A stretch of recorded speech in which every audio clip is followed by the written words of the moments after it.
নগর castle, এখানে অনেক film shoot হয়েছে, জব উই মেট হয়েছে, আরো অনেক ফিল্ম।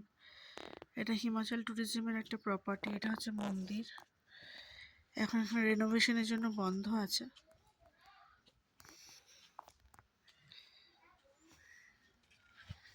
এখানে আসলে বিপাশা নদী, স্নো ক্যাপ মাউন্টেন সবই একসাথে দেখা যাবে। এই যে ওই মাউন্টেন পাহাড়ে ঢাকা, এই দূর বরফে ঢাকা, আর নিচে হচ্ছে